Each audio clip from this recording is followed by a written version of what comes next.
Today the topic of discussion is about this aberrant glycosylation in cancer cells. So we will cover just two types of aberrant glycosylation, that is overexpression of GnT-V or the GnT-III. We have discussed many times in our previous videos that aberrant glycosylation occurs in the cancer cells, and the examples that we have discussed about the pancreatic cancer cells where aberrant glycosylation promotes the metastasis of the cancer. So how this aberrant glycosylation helps in this metastasis is uh, is been shown in this figure with the help of this GnT-V overexpression. So what happens when this GnT-V glycosyltransferase overexpressed? The overexpression of this glycosyltransferase will affect the cell adhesions that has been occurred with the help of integrins. So that overexpression of this GnT-V will promote this E-catherine mediated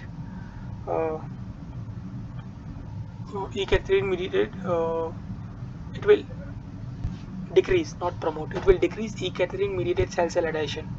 So that is integrins related adhesions get decreased, and also so because of that what will happen, the integrin mediated cell migration will increase, and the cells, when they do not stick to each other with the help of integrins, or the cell adhesions get disrupted, then it will helps the cells in the metastasis. The cells can free to move from without having too much impact of their neighboring cells. So this is about the upregulations of the GnT-V. So in this case also one more thing that people have found out is that this beta-1,6 glycan branching, the upregulations of this beta-1,6 glycan branching is also helps in this promotion of this cancer metastasis. So not just this GnT-V upregulations, GnT-V glycosyltransferase upregulations, but also this beta-1,6 glycan branching. So both of them helps in this cancer metastasis. Now let us discuss the other things. Other things is about this upregulation of this GnT-III.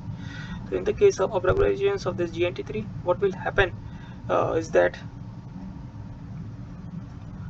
this kind of glycosyl upregulation of this kind of glycosyltransferase, that is GnT-III, will increase the cell adhesions or integrin mediated or this E-catherine mediated cell adhesions, and because of that what will happen, the integrin mediated cell migrations will be reduced, and since now the cells are stick to each other or the cell adhesions are more, the movement of individual cells will be affected by the adhesion force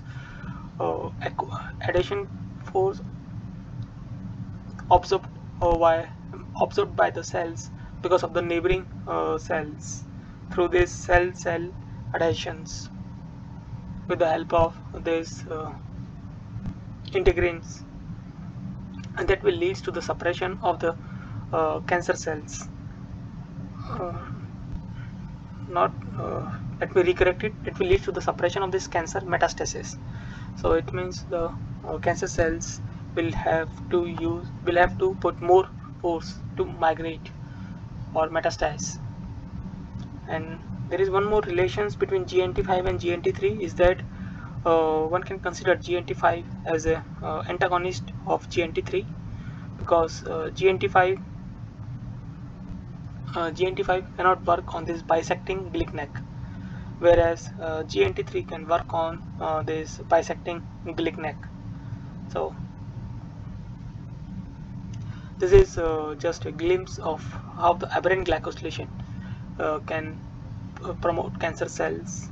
So one example that we have shown is that aberrant aberrant overexpression or the overexpression of this GnT-V glycosyltransferase will promote cancer metastasis, whereas overexpression of this GnT-III glycosyltransferase will suppress cancer metastasis. So it's not always like that aberrant glycosylation will promote metastasis of the cancer. It depends on cancer to cancer and what kind of aberrant glycosylations are occurred within the cells.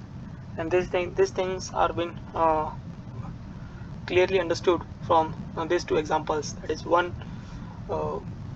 upregulations leads to this cancer metastasis, whereas another upregulations of the glycosyltransferase leads to the cancer metastasis suppression.